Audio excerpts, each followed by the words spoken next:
Hi friends, welcome to Basic சமையல். இன்னைக்கு நம்ம ரெஸ்டாரண்ட்ல எப்படி பன்னீர் பட்டர் மசாலா பண்ணுவாங்களோ அதே மாதிரி வீட்ல எப்படி செய்யறதுன்னு உங்களுக்கு சொல்றேன். இத நான் சப்பாத்திக்கு சைடு டிஷ்ஷா பண்ணேன். இதுக்கு தேவையான இன்கிரிடியன்ட்ஸ்லாம் இப்ப பார்க்கலாம். இதுக்கு 150 கிராம் பன்னீர் எடுத்துர்க்கேன். 2 டேபிள்ஸ்பூன் அளவுக்கு பட்டர் எடுத்துர்க்கேன். பெரிய வெங்காயத்துல சின்ன சைஸ் வெங்காயம் ஒரு வெங்காயம் எடுத்து கட் பண்ணி வச்சிருக்கேன். 4 தக்காளி மீடியம் சைஸ் தக்காளி எடுத்து கட் பண்ணி வச்சிருக்கேன். தக்காளி நல்லா பழுத்து இருக்கணும். அப்பதான் நல்லா இருக்கும் டேஸ்ட். அப்புறம் பூண்டு இஞ்சி எடுத்துர்க்கேன். பூண்டு வந்துட்டு நான் இந்த அளவுக்கு எடுத்துர்க்கேன். இது சின்ன சின்னதா இருக்குங்கிறதுனால நான் இந்த அளவுக்கு எடுத்துர்க்கேன். பெரிய பூண்டு மலை பூண்டுனா நீங்க 4 பல் எடுத்துக்கங்க. இஞ்சி ஒரு சின்ன துண்டு. அப்புறம் சுகர் 1 ஸ்பூன். சுகர் வந்துட்டு கண்டிப்பா ஆட் பண்ணனும். இது வந்து தக்காளில இருக்கிற அந்த புளிப்பை பேலன்ஸ் பண்ணும். அதுக்காக ஆட் பண்ணனும்.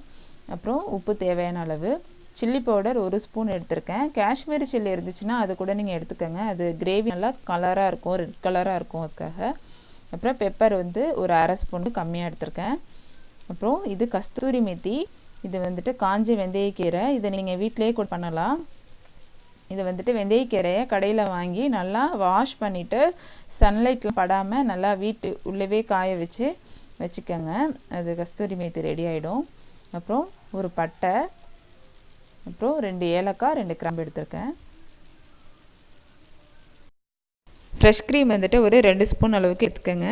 அப்படி உங்ககிட்ட ஃப்ரெஷ் க்ரீம் இல்லைன்னா பால் காய வச்சுட்டு மேலே ஆடை படியும்ல அந்த ஆடையை எடுத்துட்டு இந்த மாதிரி ஸ்பூனால் அப்படியே பண்ணிகிட்டே இருந்தீங்கன்னா நல்லா க்ரீம் கிடச்சிரும். நான் இப்போ அதை தான் யூஸ் பண்ணுறேன். உங்கள்கிட்ட ஃப்ரெஷ் க்ரீம் இருந்துச்சுன்னா நீங்கள் அதை யூஸ் பண்ணிக்கோங்க, இல்லைன்னா இந்த மாதிரி பண்ணிக்கோங்க. ஒரு 6 முந்திரி எடுத்து வச்சுருக்கேன். இப்போ பேன் அடுப்பில் வச்சுருக்கேன். பேன் நல்லா ஹீட் ஆனதும் நம்ம இதில் பட்டர் சேர்த்துக்கலாம்.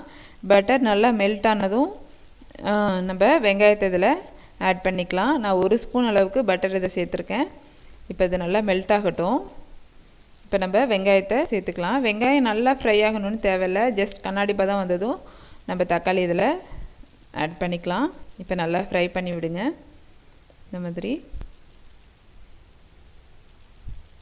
இப்போ இதில் நம்ம தக்காளியை சேர்த்துக்கலாம். எல்லாத்தையும் நல்லா நம்ம அரைச்சிட்டு மறுபடியும் நம்ம கொதிக்க வைக்க போகிறோம். அதனால ரொம்ப வதங்கணும்னு தேவையில்லை. இப்போ தக்காளியை போட்டு வதக்கிக்கலாம். இப்போ இதில் இஞ்சி பூண்டு ஆட் பண்ணிக்கலாம். அப்புறம் முந்திரியையும் ஆட் பண்ணிக்கலாம். இந்த மாதிரி எல்லாம் நல்லா குக் ஆனதும் நம்ம ஆற வச்சுட்டு அரைச்சிக்கலாம். இப்போ அதே பேனை நல்லா வாஷ் பண்ணிவிட்டு நான் ஸ்டவ்வில் வச்சுருக்கேன். பேன் நல்லா ஹீட் ஆனதும் நம்ம பட்டர் இதில் சேர்த்துக்கலாம். பட்டர் நல்லா மெல்ட் ஆகணும். இப்போ பட்டர் மெல்ட் ஆகிட்டே இருக்குது. இது நல்லா மெல்ட் ஆனதும் நம்ம தாளிக்கிறதுக்காக எடுத்து வச்சுருக்கிற அந்த இன்க்ரீடியன்ட்ஸை இதில் ஆட் பண்ணிக்கலாம். இந்த பட்டை கிராம்பு ஏலக்காய் அது எல்லாத்தையும் இதில் இப்போ சேர்த்துக்க போகிறோம். ரொம்ப சேர்த்துறாதீங்க. அந்த பட்டை அந்த ஸ்மெல்லாம் ஒரு மாதிரி இருக்கும். நான் கொஞ்சமாக தான் சேர்க்குறேன். இப்போ நம்ம அரைச்சி வச்சுருக்கிற அந்த பேஸ்ட் அதில் விட்டுக்கலாம்.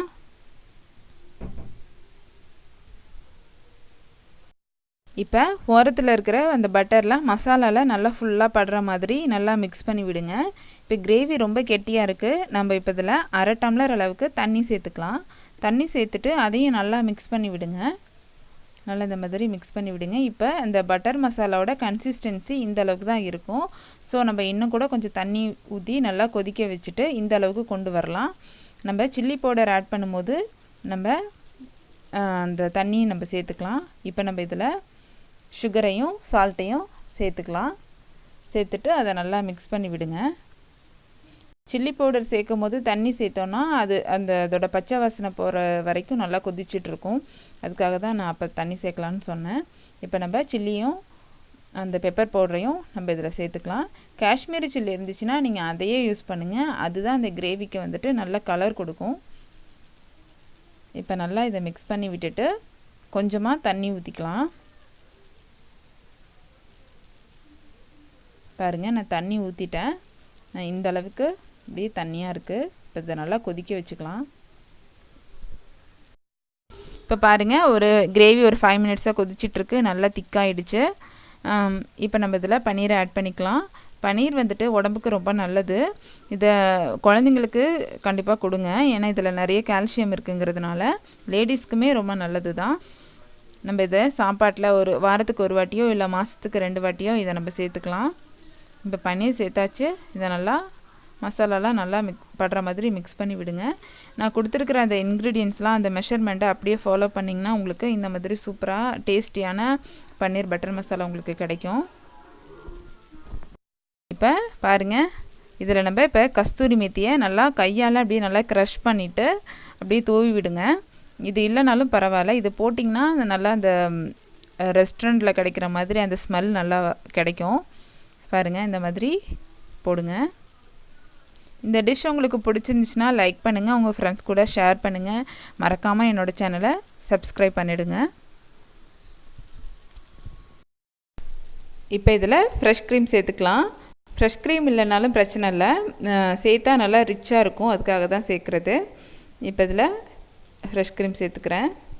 சேர்த்துட்டு நல்லா மிக்ஸ் பண்ணி விட்டுருங்க. மிக்ஸ் பண்ணியாச்சுன்னா அவ்வளோதான், பன்னீர் பட்டர் மசாலா ரெடி ஆயிடுச்சு. இந்த டிஷ் உங்களுக்கு பிடிச்சிருக்குன்னு நினைக்கிறேன்.